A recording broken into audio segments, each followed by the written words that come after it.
Hello guys, welcome to my YouTube channel. If you are looking for how to change video size in CapCut for PC, then you are at right place. So I have this video, and if I drag it to my timeline, you will see that this video is vertical, but the frame is in landscape. So if I want to change the video format, I have to click here on. Here you may see original, customize or any other option. So if I want to change the video format, here are the options. So this is basically a vertical video, TikTok style video. So I am going to click here 9 by 16, and now my video is in vertical.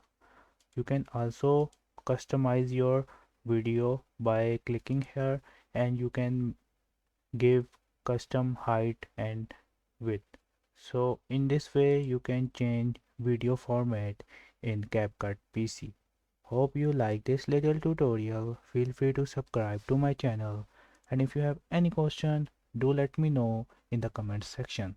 Thanks for watching. Bye bye.